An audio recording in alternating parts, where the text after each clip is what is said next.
Quel comportement silencieux brise complètement l'ego d'un évitant sans qu'il ne l'avoue jamais?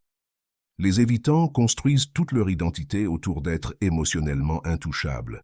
Ils sont fiers de n'avoir besoin de personne, de ne pas être affectés par les ruptures et d'être supérieurs aux gens émotionnels. Ce n'est pas juste de la confiance, c'est leur mécanisme de survie déguisé en supériorité. Mais leur ego a un défaut fatal. Il dépend entièrement de ton investissement émotionnel continu en eux. Quand cet investissement disparaît de façon spécifique, leur comportement change du tout au tout. Ils commencent à faire des choses qu'ils avaient juré ne jamais faire. Ils agissent de manière qui contredisent tout ce qu'ils prétendaient sur eux-mêmes. La première action qui démantèle complètement leur complexe de supériorité émotionnelle, c'est sortir avec quelqu'un qui est tout ce qu'ils ne sont pas émotionnellement. Quand tu connectes vraiment avec quelqu'un d'émotionnellement disponible, quelque chose de fascinant arrive au comportement de ton ex-évitant. C'est comme regarder quelqu'un qui a toujours dit que le foot ne l'intéresse pas soudain vérifier les scores comme un malade quand son équipe favorite arrive en finale. Ta nouvelle relation devient la preuve vivante que la connexion émotionnelle, ça marche. Les évitants perdent leur discours préféré, que les gens émotionnels sont faibles et dépendants. Ils ne peuvent plus balayer ton bonheur en disant que c'est temporaire ou superficiel quand c'est clairement épanouissant. Regarde ce qui se passe ensuite. Ils commencent à parler de leur propre évolution émotionnelle avec des amis communs. Du jour au lendemain, ils vont en thérapie, lisent des livres de développement personnel ou racontent comment ils apprennent à s'ouvrir davantage. Tout ce qu'ils tournaient en ridicule avant devient des sujets qu'ils glissent dans la conversation. Ils s'arrangeront pour que cette info te revienne aux oreilles d'une façon ou d'une autre, par des amis, les réseaux sociaux ou en te croisant par hasard. Il faut que tu saches qu'ils sont capables de changer, quelque chose qu'ils n'ont jamais ressenti le besoin de prouver quand tu le leur demandais directement. Ce n'est pas une vraie évolution, c'est de la protection d'ego. Ils ne supportent pas l'idée que tu aies trouvé mieux en choisissant la disponibilité émotionnelle plutôt que leur supérieure indépendance émotionnelle. Leur comportement passe de rejeter la connexion émotionnelle à essayer désespérément de prouver qu'ils la possèdent aussi.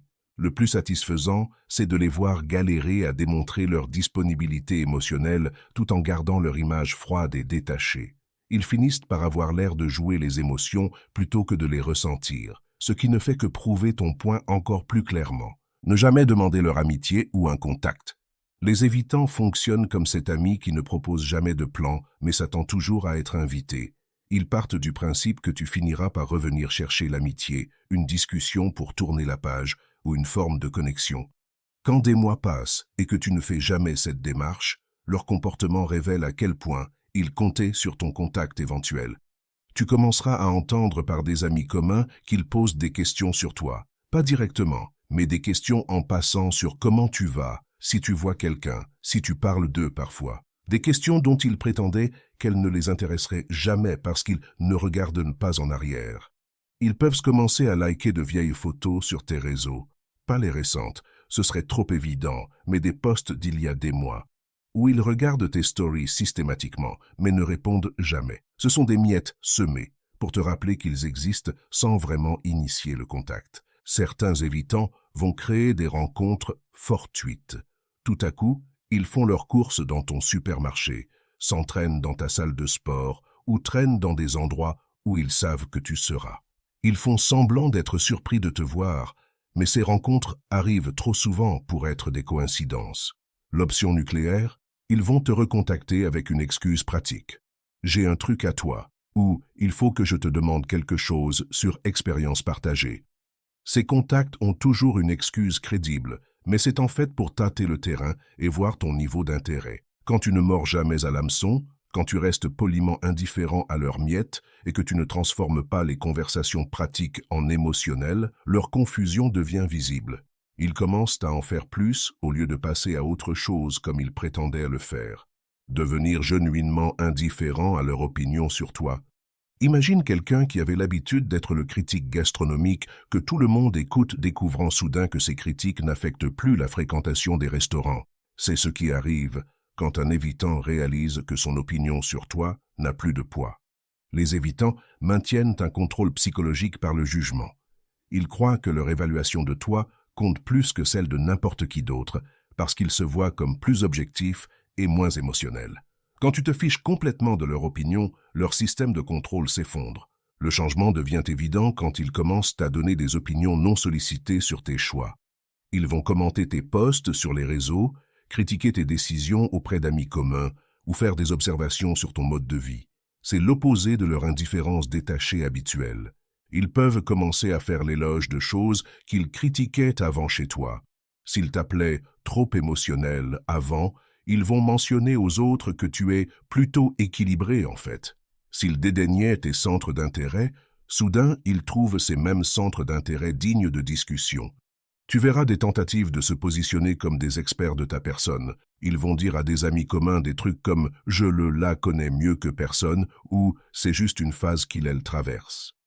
Ils ont besoin de maintenir l'illusion que leur perspective sur toi est uniquement précieuse et juste. Le signe le plus révélateur, ils vont commencer à chercher la validation d'autres personnes pour leurs opinions sur toi. Au lieu de garder leurs pensées privées comme avant, ils vont pêcher l'approbation concernant tes choix, ta personnalité ou tes relations. Ils ont besoin de confirmation externe que leur jugement compte encore. Montrer que tu es reconnaissant que la relation soit finie.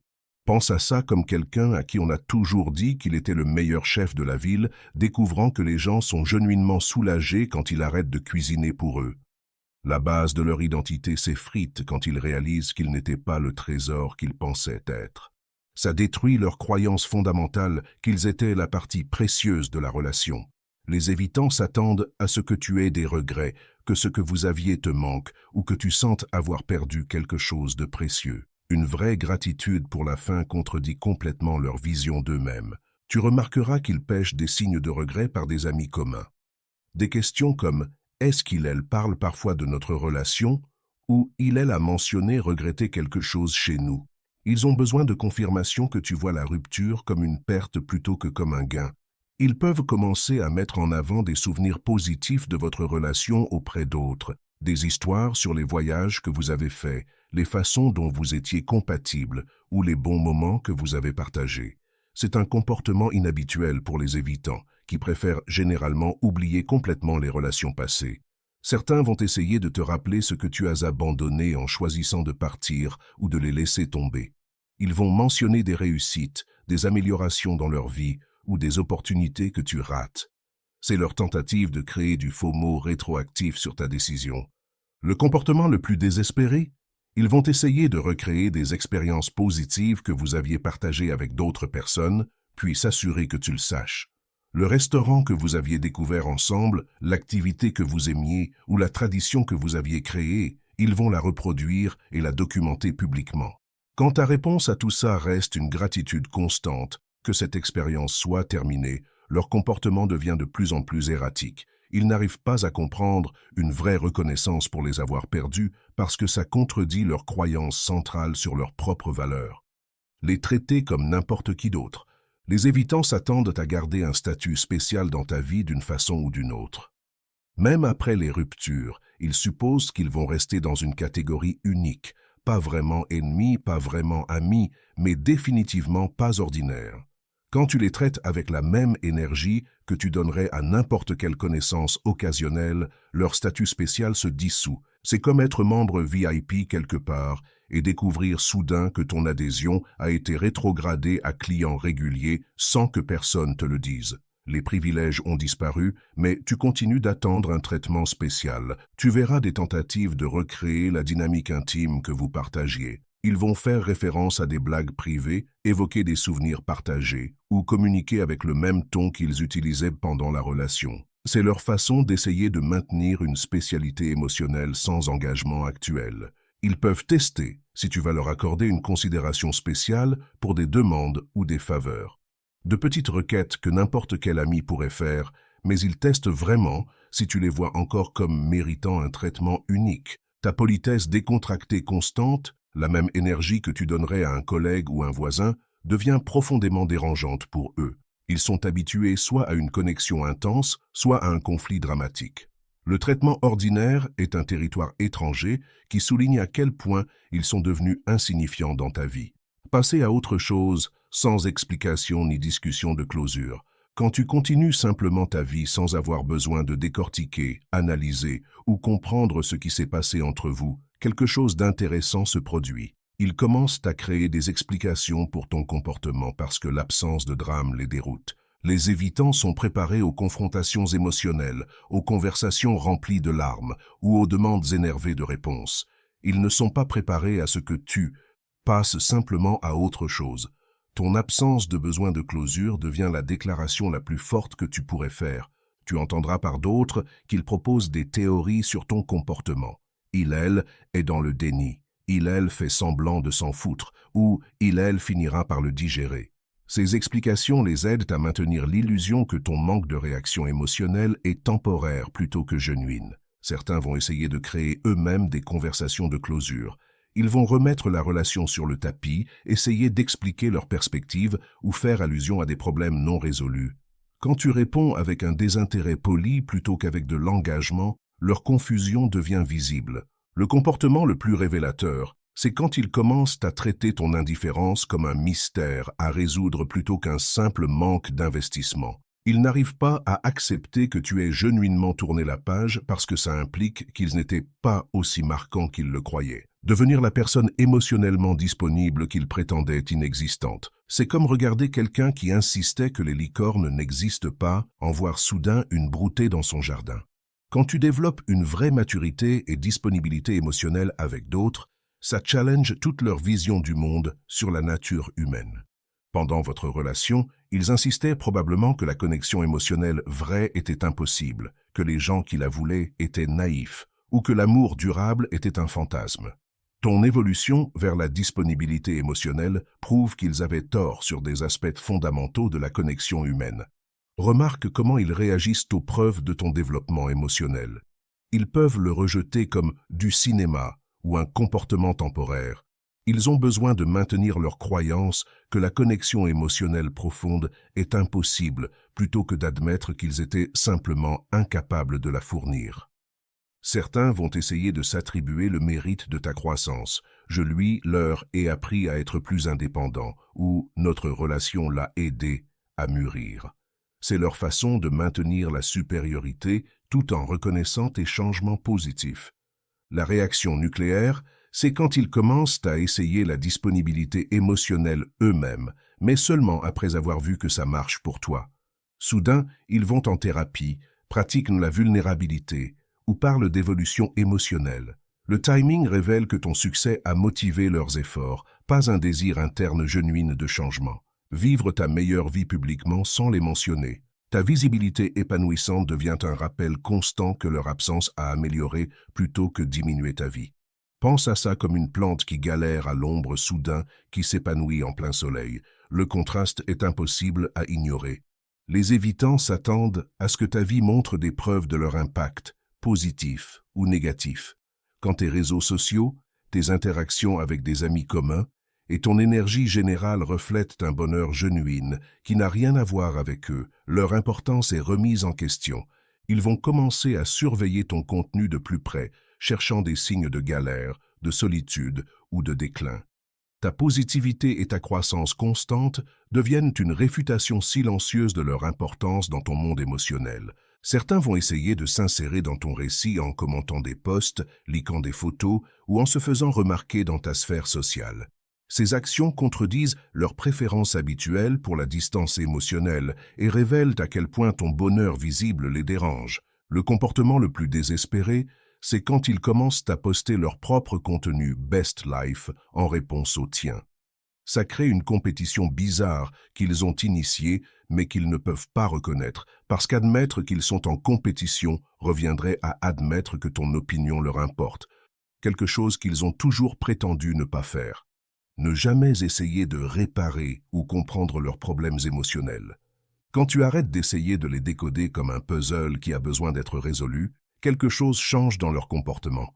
C'est comme être un roman policier qui réalise soudain que personne ne se soucie plus de la fin. Pendant la relation, ils se sentaient probablement supérieurs parce que tu étais investi dans la compréhension de leur complexité émotionnelle. Tes tentatives de les cerner nourrissaient leur ego et renforçaient leur croyance qu'ils étaient uniquement profonds et compliqués. Ton manque complet d'intérêt pour leur paysage psychologique devient profondément dérangeant.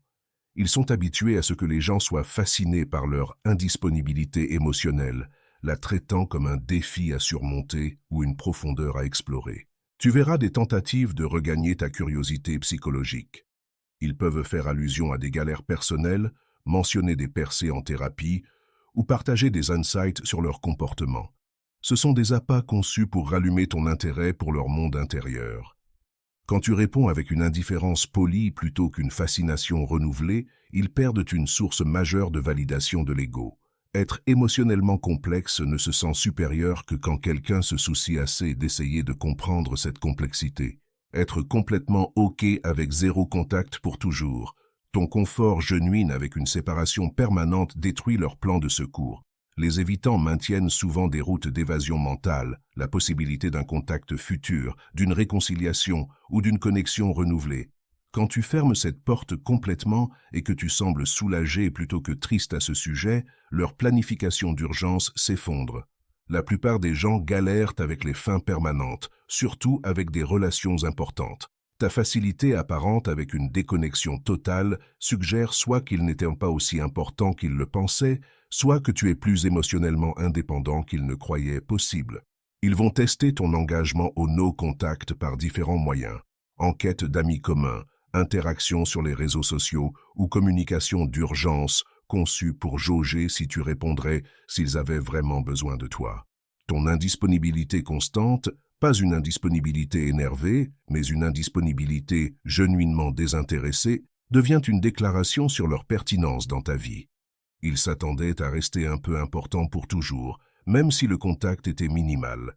Le comportement le plus révélateur, c'est quand ils commencent à créer des raisons pour lesquelles le contact pourrait être nécessaire, affaires partagées, obligations mutuelles ou questions pratiques qui nécessitent une communication.